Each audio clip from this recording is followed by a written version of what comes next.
Game number one, we are in the second semifinal, everybody. We got the Anti-Clown Association against HGCEULUL. The winner of this qualifies for the grand final and therefore qualifies for the finals. Again, just to explain the format real quickly, we currently have a tournament that runs fully on the North American server, HGC, the Hanzo Genji Cup.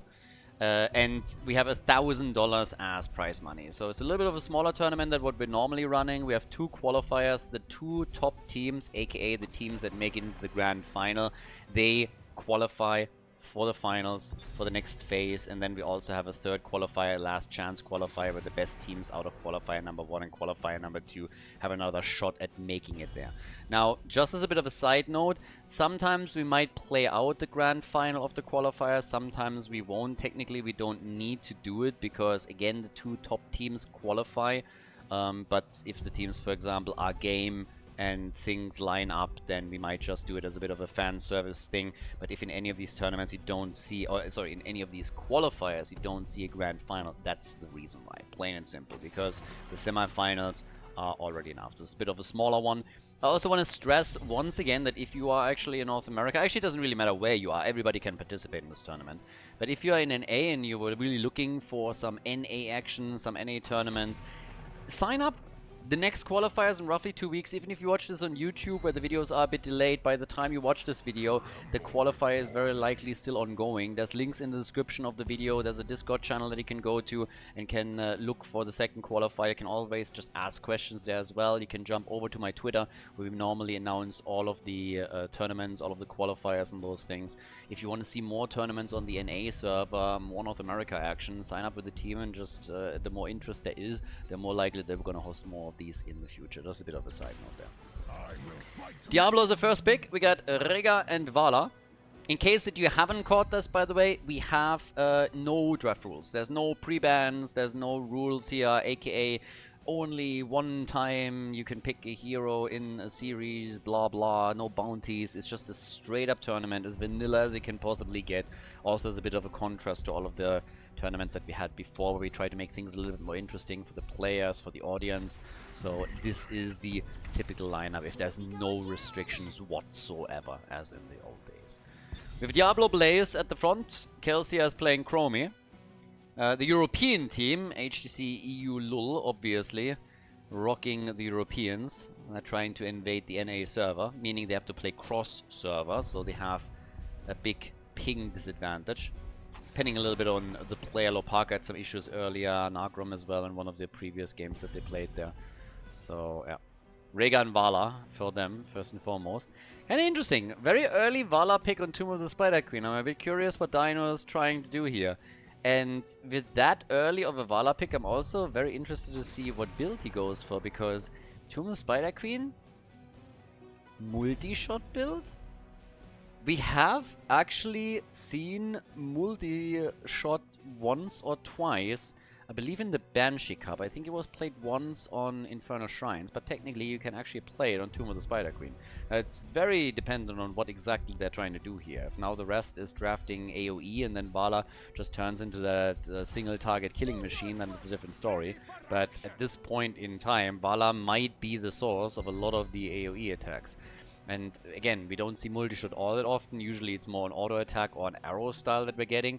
Arrow is getting played also outside of Battlefield of Eternity. You can really stack this up, and if you find yourself in a one-on-one situation or in any other fight, you can get a lot of value out of it. But let's see. Malfurion over on the blue team side, so good follow-ups on Blaze and Diablo's initiation with the root. A bit more mana to hand out, and we get Lunara in game number 1. Look at that. Yep, we're on NA. The Anti-Clown Association with Bambi. Lunara is in the house, leaving us with our final pick for the red team. So HGCEULUL. They still need a bit more damage. Vala alone is not going to cut it for them. At least I don't think so. A bit more wave clear would probably be nice as well, even if Vala would go for multi-shot, which I still would put a big question mark onto. And they go for Hanzo.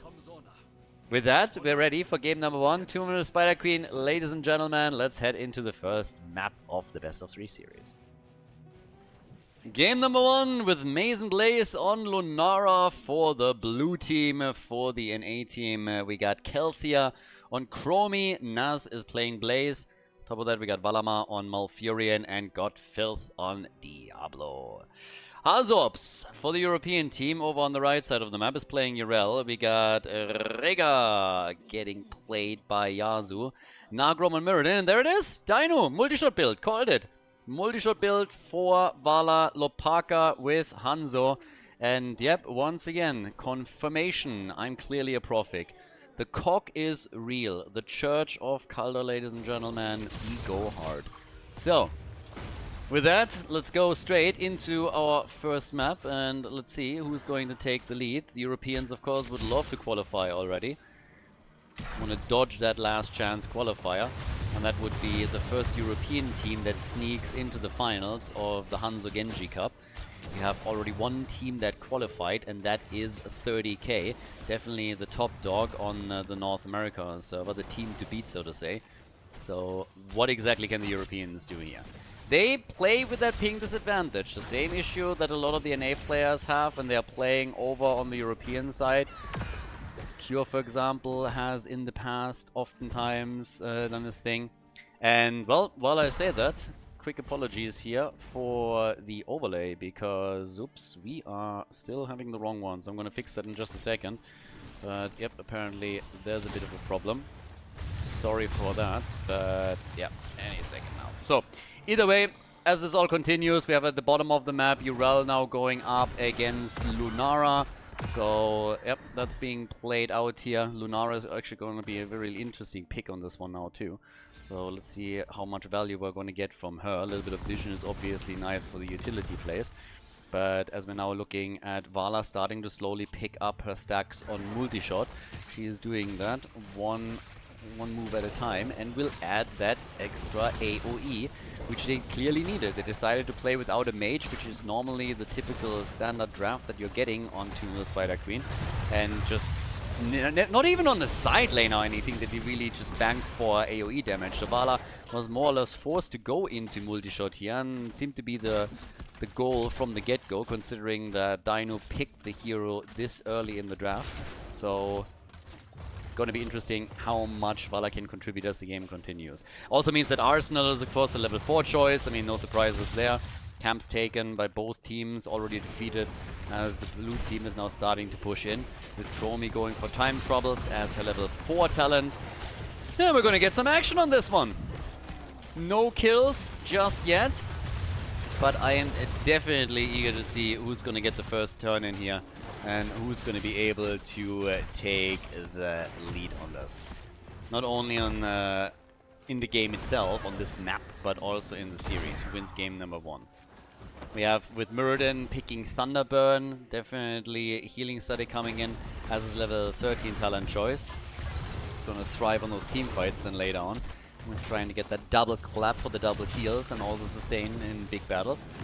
But what can the European team do? By now we have 13 stacks for Vala, so again, every single big team fight for Vala is currently a win. If she can get some hits out and stack that up, she just increases her damage even further. Again, even past the reward itself. And if you're making that into the late game, you can just really carpet every single minion wave. You can also take down, well, maybe not take down, but really just get the hit points dropped on heroes on the other side. If you have those big fights at least. Could play all around, so around a couple of the other talents like Frost Shot then later on. We'll see what exactly they're going to try and pull off. But Dino, obviously somebody that also loves to experiment a little bit with some of his picks and builds, has done that in the past, and I think this one is following up on that, at least to an extent. Still a very relaxed game. Couple of attempts to get kills, couple of moves being made, but nobody is really going for any insane commitments just yet. Nobody is making any brutal moves here. We haven't seen a single kill yet. They're just collecting gems. The blue team is doing a little bit better, turning in. And Nagrom gets saved by Rega. Yeah, they kind of caught him and locked him down. Lunara still wanted the kill, but that would have been a really nice snipe. If Lunara would be able to snipe this, that would have been amazing. But now Dino is in trouble, and immediately Rega is ready again with another heal, so still no kill for the blue team. But yeah, nice moves made all in all, as Kelsia is getting the turn in for the team. So I like what I'm seeing here. The NA team is doing a great job focusing on the objective and has turned in, whereas I believe the red team hasn't delivered a single gem yet. So definitely a bit of a problem as the game continues. If you don't turn any of your gems in and you don't safeguard them, that means that if the team fight turns against you, you might lose your ticket back into the game. So a bit of a problematic situation potentially now for the European team, depending on how they have to defend against us. And still level 8 versus level 8, we're waiting for the first kill. Vala completes at least the quest reward, but is of course going to now start stacking past that. Still, AoE damage is going to get increased. Hanzo currently on 30 stacks, but some of those towers are already dropping. And Vala is at least able at the top to now use all of the AoE damage that she has. And is also farming a bit more against Chromie. They're not farming. Damage is in on Muradin goes down. Nagrom gets destroyed at the bottom of the map, and that is first blood for the blue team. And they are hoping to get more. They're hoping to get the fort. Or at least drop it as low as they possibly can. Good damage already dished out by them. So yeah, nice step into the right direction for them. Damage output, by the way, Vala is currently sitting at only 10,000. Hanzo is way ahead of that. So Hanzo with 14,000 already. We got 11,000 for our girl Lunara. Chromie is scratching the 10k too.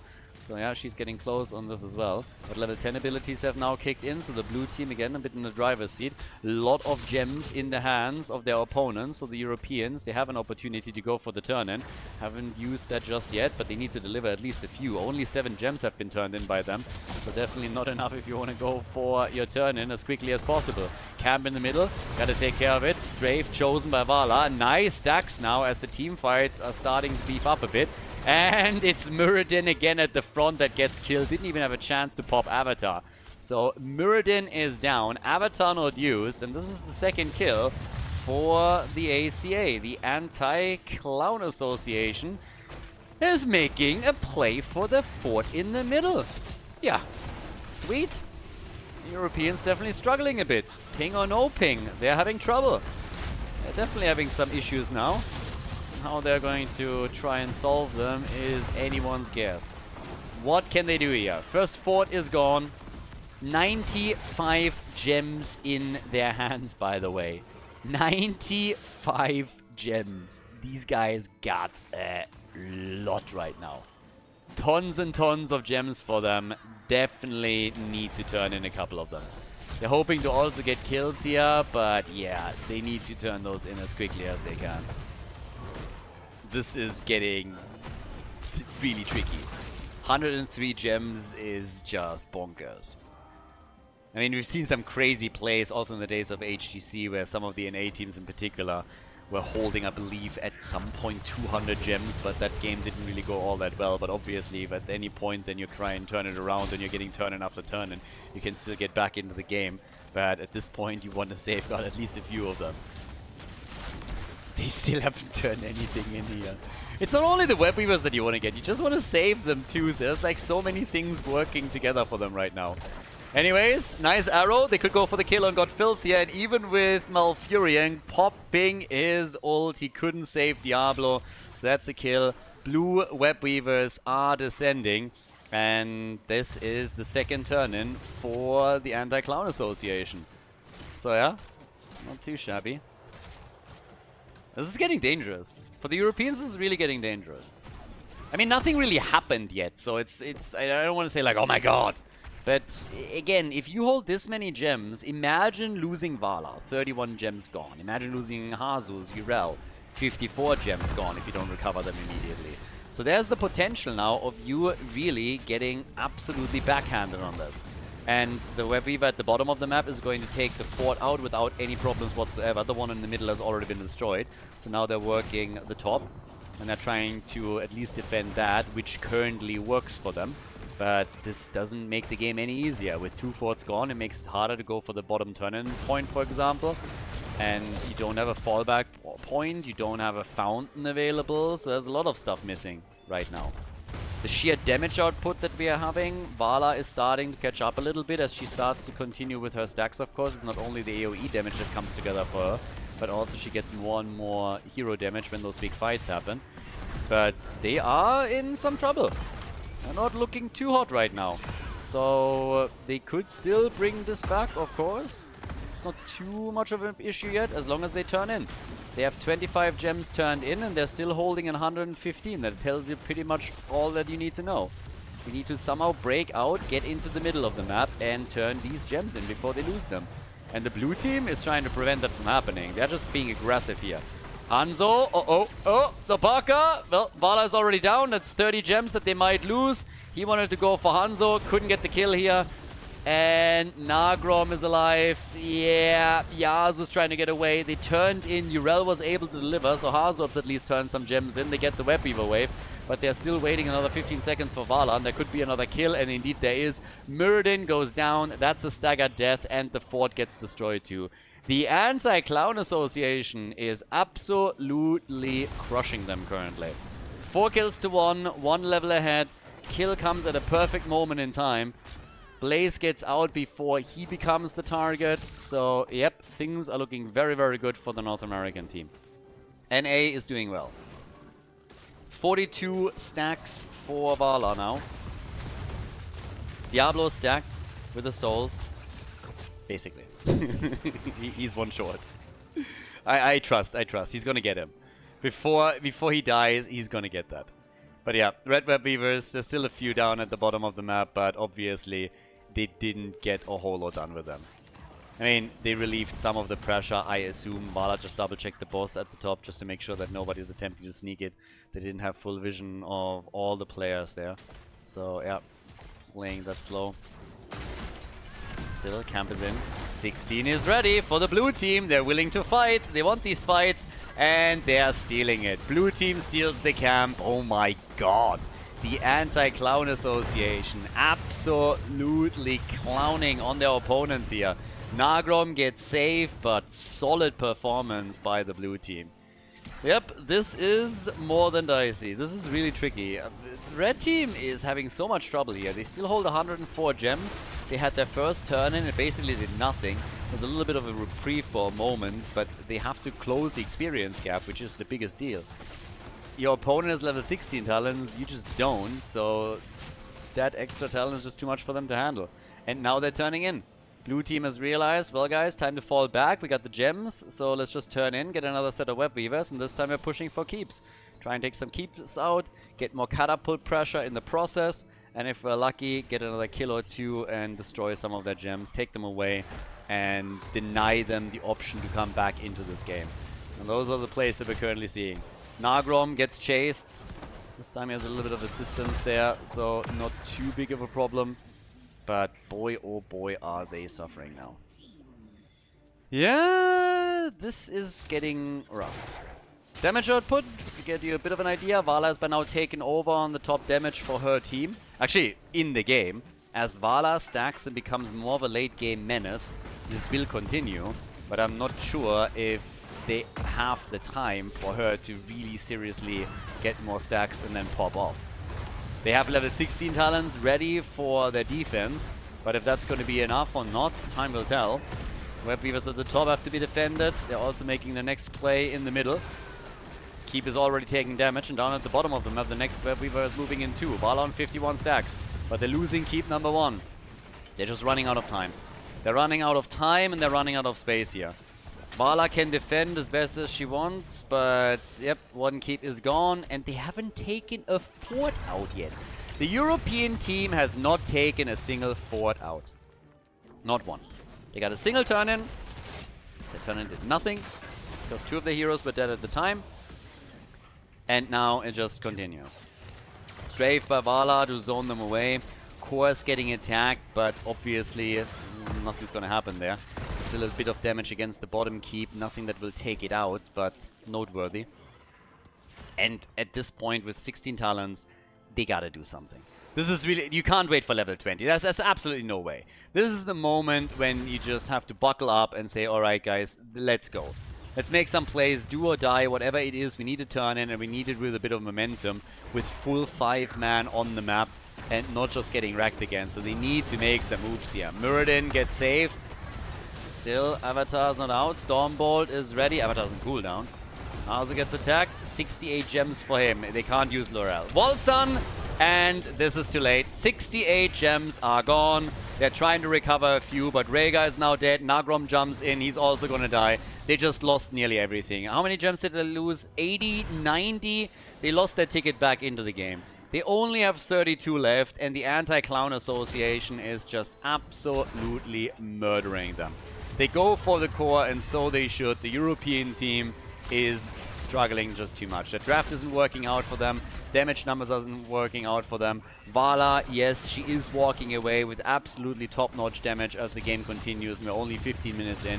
If this was a 20-25-minute game, she would be able to do even more, but as it stands, she is just not in a spot where she can turn the game around for the red team. This is a lead. No denying it. This is the Anti-Clown Association with a victory on Tomb of the Spider Queen. Nicely done. GG. Well played as ACA takes the W. Before we head into game number 2, make sure that you subscribe to the channel if you haven't done it yet so you don't miss out on any future content here on Khaldor TV. Infernal Shrines, map number 2. The Anti-Clown Association with the lead in the series. The Europeans got pretty much dunked on in game number 1. Their strategy did not work out at all. Not even a little bit. Had real problems establishing a presence in the middle and getting their gems turned in. Very well done by the blue team. Controlling the space, taking the forts out. Never really letting up on the pressure either. So now Diablo gets banned. And, well, so did Hogger. Lucio gets the axe as well as we're heading into Infernal Shrines. Match point, obviously. And again, quick note. The winning team makes it into the finals. And I'm not talking about the tournament finals of this qualifier. I mean the final phase of this tournament. We have 2 qualifiers. The top 2 teams in each qualifier make it into the final phase. And then we have also a 3rd qualifier where the best teams that didn't qualify in qualifier number 1 and qualifier number 2 have another chance of getting one of those spots. Sylvanas got banned as we're on Infernal Shrines. And what is our first pick? Europeans wanted first pick, first ban, and we're getting Jojo. Great tank, obviously, when you're playing on Infernal Shrines. Fantastic one, actually. So, yeah. And with that, double pick for the blue team. I really like what the blue team has done here. I like it a lot. And honestly, the Europeans losing is interesting too, because you can always make the argument that when you're playing cross-server, hey, ping problems, right?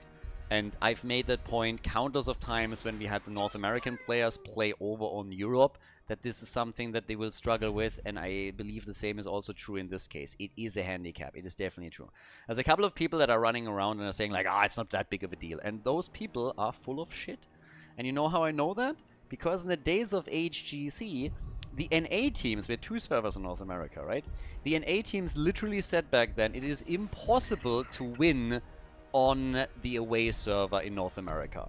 It's impossible. You don't even have to play the game. So if it was a big deal in the days of HGC, it is a big deal now. People are trying to minimize it like, yeah, no. Definitely true. Some people have more delay, some have less, but it makes a difference. So, yeah.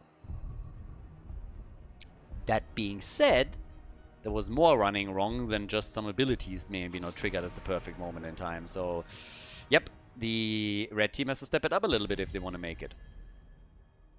So, let's see what we're getting for the draft. Jojo and Blaze. Hanzo and Infernal. I mean, with Blaze and Johanna, you already have really nice tanks that get you a lot of control and also a lot of AoE when you're playing on the shrine. So, yeah. But over on the blue team side, Junkrat was a good choice. It gives you a lot of poke from the outside. You can also control space a little bit.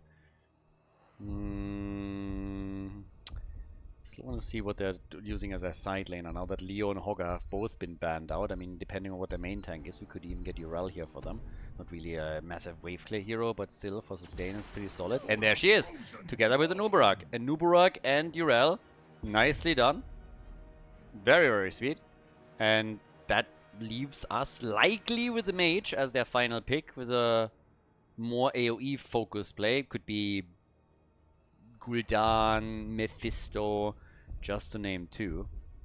Then again, keep in mind it's also North America, so a couple of different rules apply here. There's going to be different preference picks than what we're normally seeing in Europe. And they are going for the big guns now. Deckard, Kane, and Carrigan. There's a lot of control and a lot of stuns here. They're going to try and play this aggressive. They're going to try and get momentum and lock the opponent down. So, let's see. Final pick for the blue team. How are they going to try and handle that now? They still need some AoE. They don't have enough AoE for any shrine fight, so they need a bit more on this end. Mason Blaze with Jaina. Fair enough. Another mage, a lot of AoE. Not what I expected, but still solid choice. Infernal Shrines, game number 2 between the Anti-Clown Association and HGCEULUL.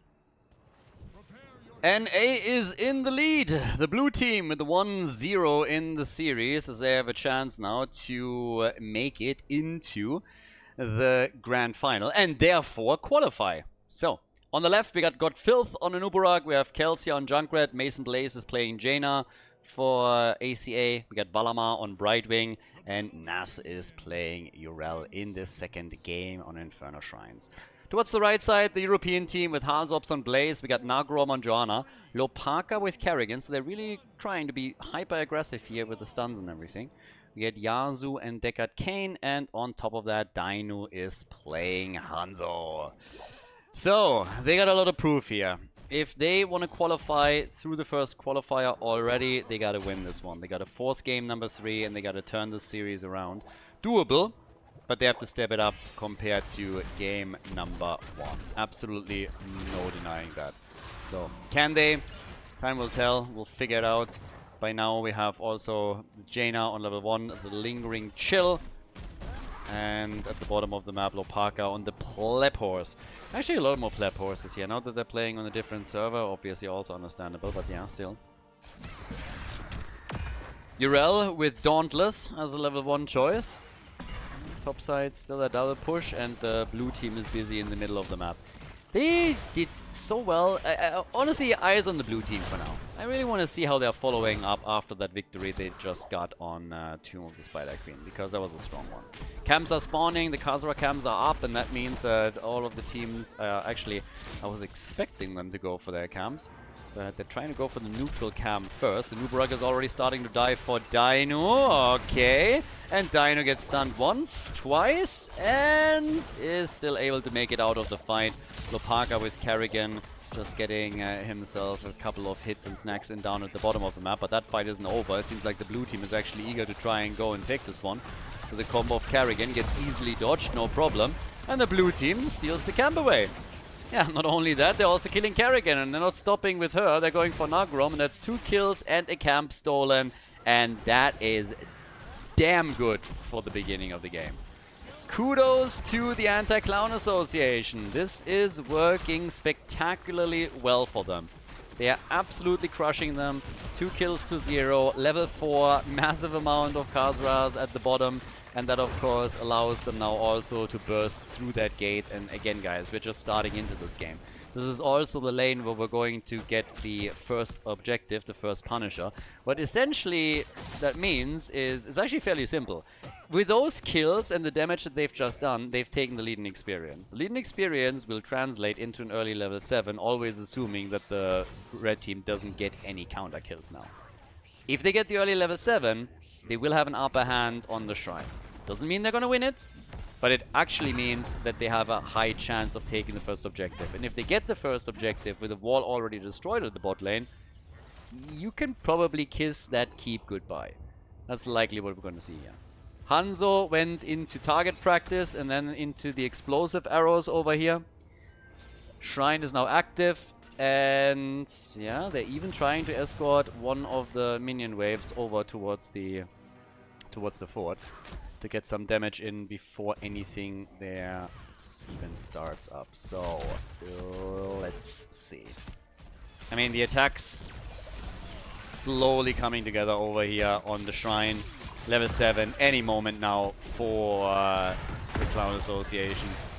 And they're jumping in, trying to get another target, but maybe a little bit too deep. Got Filth in trouble. Yeah, the question is rather got hit points, and the answer is yeah, he still has a few. So he's not down yet. Hazob's, on the other hand, might run out, and does. That's 3 kills to 0, and this is essentially the first objective locked in by the blue team. A comeback here would be incredible, and I don't think it's going to happen. Nagrom is trying to control the space a little bit and slow things down, but they already have 37 minion stacks, and they are getting the Frozen Punisher. So that fort at the bottom of the map is very likely going to get destroyed here. I would personally be shocked if they somehow are able to save this. There's no wall, you have a Frozen Punisher, which is just incredibly powerful to begin with, and yeah, they are not doing anything. So things are just looking way too good for the blue team now. That being said, with URL at the top, maybe they can defend this after all. Oof, they're not pushing for it. I actually think they could have done a little bit more here. That fort is not going to fall. If they don't push with it, if they don't commit to anything, then yeah. They kept instead URL at the top. That allows them to damage the wall a little bit. So I'm not quite sure if I really like that. I think taking the fort down this early would have been a benefit for them, and a pretty big one. So they decided not to, and they weren't willing to push into this.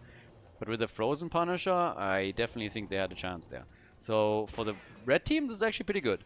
For the red team, that means that you haven't lost too much yet. You still find yourself in a decent position and can then potentially bring it back. Yep, there's some potential here for them right now.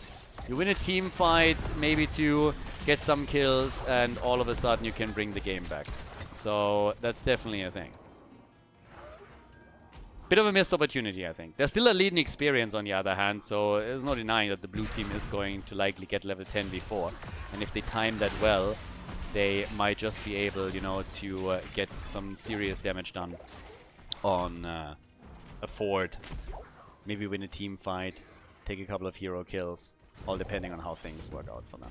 Karrigan, talking about things working out for them, gets ganked up at the top, gets destroyed, and here is level 10. They could always use Cocoon to force a fight if they see an opportunity, if they see a chance here. So, yep, more plays about to be made. In the middle of the map, busting through the gate. This is, again, they're trying to prep again the lane where the next objective spawns. Objective this time spawns in the middle. They're going towards the mid lane. They're taking the towers down. They're prepping this so that they can get extra damage in against the fort once, always assuming that they're getting the Punisher. But now it's an even playing field with level 10 abilities being ready for both teams. So, yeah, the boys in red have started to catch up here.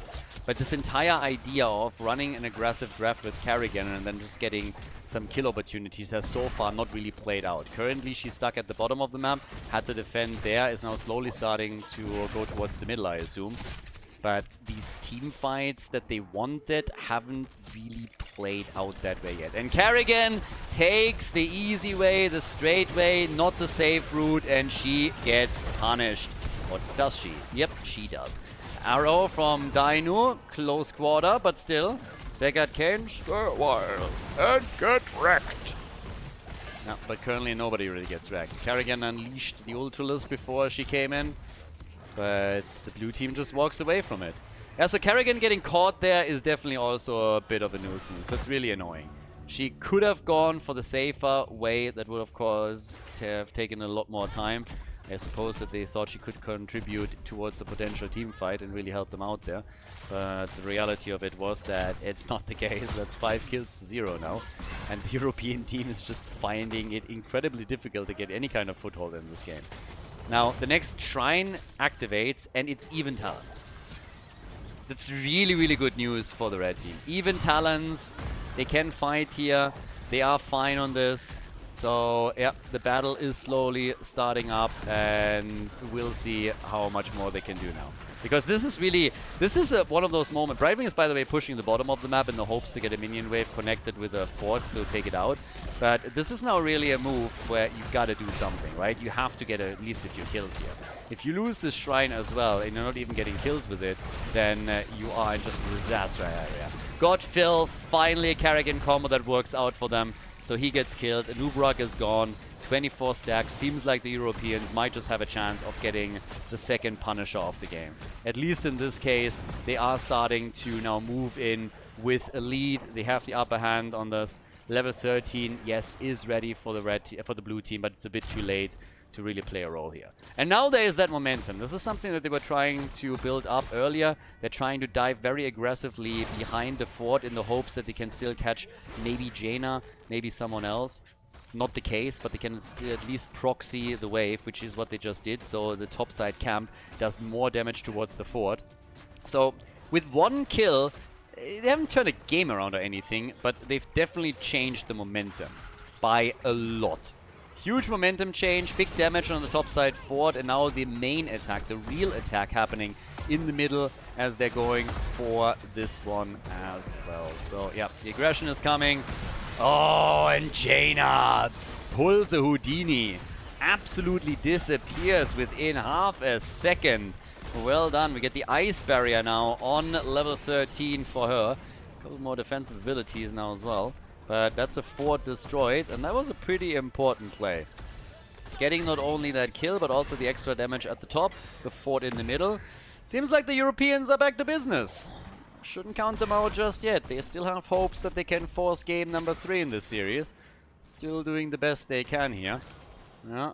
5 kills to 2. Hanzo now on his way down to the bottom of the map and towards the camp to deal with those two. Next objective is going to... should spawn at the top if I'm not mistaken, where both of the teams also still have forts and therefore fountains. That could change for the blue team, which would be a bit of a setback. If Blaze is able to take this out, that removes the fountain. That's actually pretty big. Yrel is now coming in to defend and should be able to save this. Because if not for that, yeah, you find yourself in a tough spot. No fountain, no fallback option to top of mana and hit points as the objective plays out is always tricky and is always bad. So for now, it's all fine. But the game is definitely way more open than it was just a couple of minutes ago. So let's see. Currently, things are okay. 16, a little bit closer for the Anti-Clown Association. So once again, they find themselves in a spot where talent advantage might just help them. It's a small gap this time though. It's not really a massive gap that you should be able to exploit. With a Nubarak, you can of course always force a fight with a quick cocoon, but I don't think that the gap is wide enough to really make a play here. If anything, it is the red team that is trying to get the combo against Yrel, and boy did she get murdered. Didn't have the time to get her ult off. Yrel got absolutely destroyed. Didn't stand a chance there. Beautiful kill. All of the CC that got unleashed there prevented her from using the R button. Arrow missing. Zoning arrow. Clearly zoning arrow. Zoning them away from the fort, and therefore they were able to take the fort out. This was the plan all along. That arrow was never supposed to hit. By the way, if you live in Florida, please duck, because that thing is hitting any second now. So I gotta be careful. 16 versus 16, and the leading experience in this case goes now to the Europeans. So we have them a little bit ahead here. Apparently they don't want that camp. Okay. Shaman camp is claimed, but Lopak, he's dead. Is he? Hops out, Riptire, and Carrigan is gone. Yep, Carrigan is gone. Numbing Blast is also making escaping a bit more difficult for Deckard Cain. He's already not the fastest, but woof, Yazook is on tight, and he's gone. So, all of a sudden, blue team is back. Yeah, it looked like the red team, the Europeans, were just getting more and more value, more and more momentum, and could just absolutely crush them from here on out. Take that momentum train and shove it down their throat, but instead what we're seeing is a comeback of the blue team as they're getting 2 kills at the perfect moment in time, just as the objective is up. So, good for them. Sweet plays as they are able to grab themselves another Punisher. No counterplay. If you don't have a support, you're not fighting. So this is a push for keep. I'm not sure if they can take one, but still. This is exactly the kind of play that they need to make here. I kind of like it. This is a really back and forth game. Every time you think that... Ooh, that arrow. Whew. Brightwing not hit. They were a little bit desperate there. Or very, very eager. They're even delaying it. They want to have some more camps. They also, I suppose, want to give Right Wing a little bit more time to defend at the top. So, yeah, that's another one. And Maze and Blaze still in the middle. Now, damage. 23,000 for Hanzo. 23,000 for Junkrat. And Jaina's on 21k. Yeah.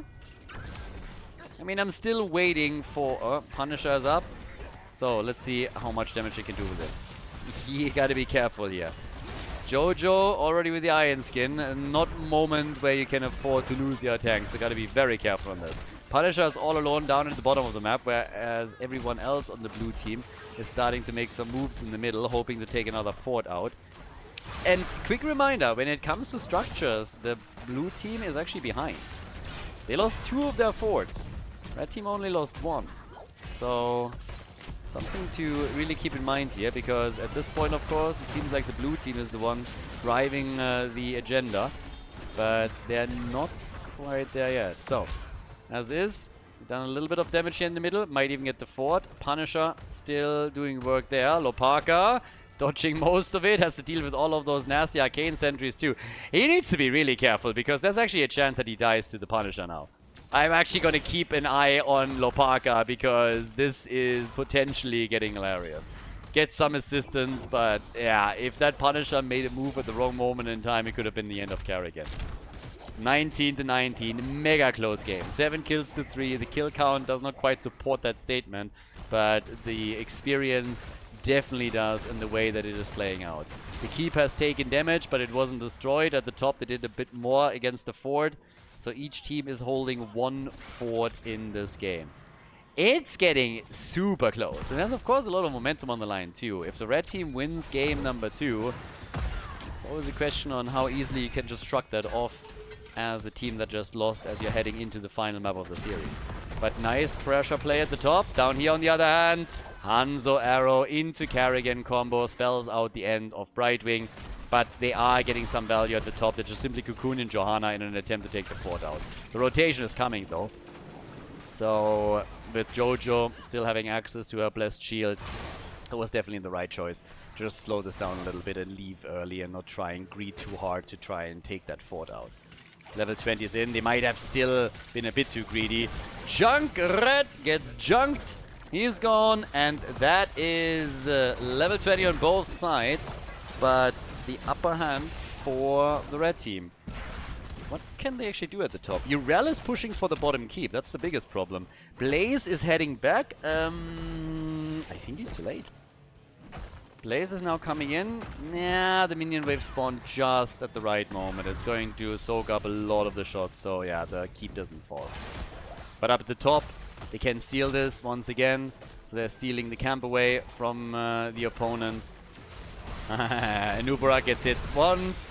Fallout is there. Deckard Kane. And Anub is just sitting like, no hands, boys, no hands.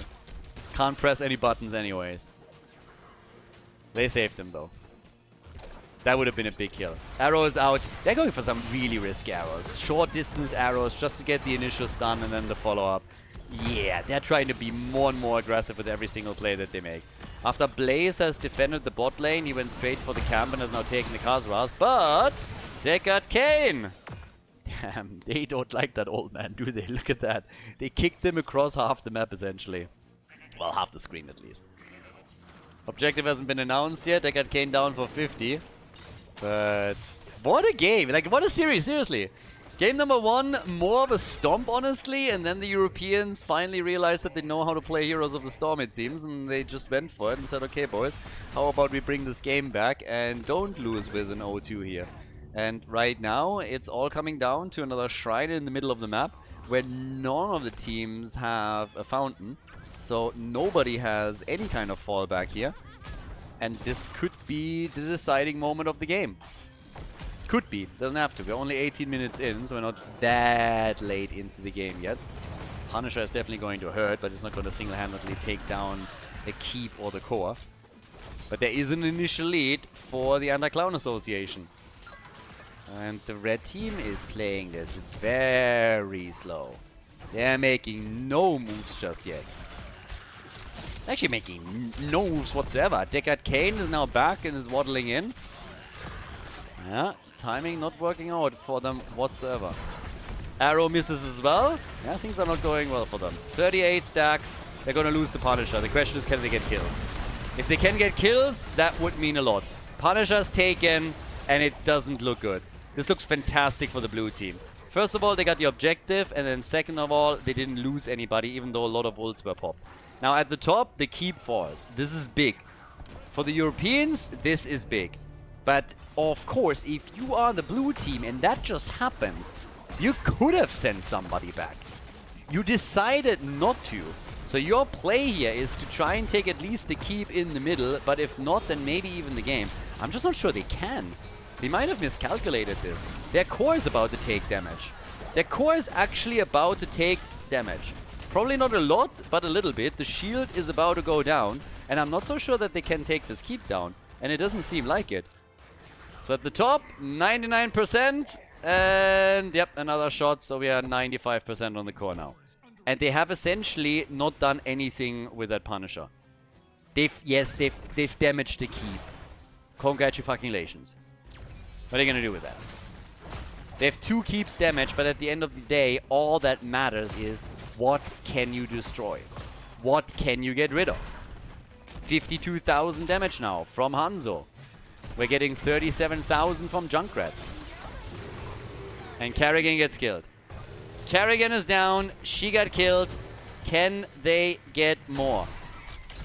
The back and forth on this map is kind of nuts. Blue team, they have a 5 versus... I honestly... Okay, they want to get another kill against Jojo. They really should try and go for keeps here. Kill Jojo by all means, but once that you do, now go for keeps. If you don't try and end the game or anything, at least take some of these keeps out. Don't waste too much of your time with camps. I mean, you want to get some of them as well. But yeah, you got some chances to take at least 2 keeps in this situation. So why would you pass up on that? They got Kane, Blaze. Uh-oh. No way, Ali. That would have been an amazing kill if the red team would have gotten that. Staggered deaths is something that you can't afford here. Good arrow. Bunker is out. Hazu trying to escape, and I don't think he can. There's too much control. Too many slows. Blaze is dead. Staggered deaths everywhere. Catapults at the top lane are pushing for the red team.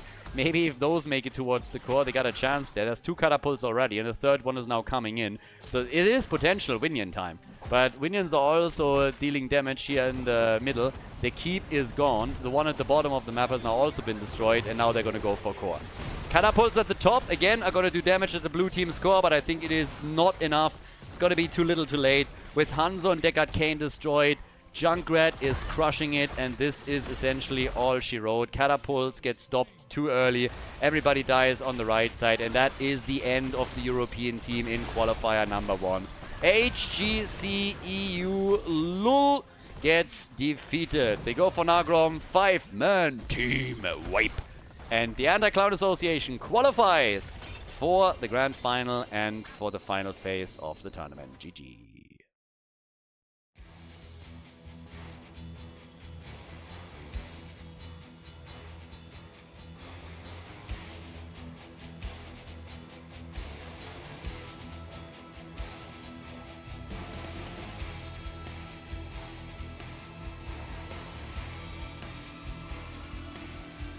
Thank you everybody for watching the video today. I hope that you enjoyed the show and the commentary.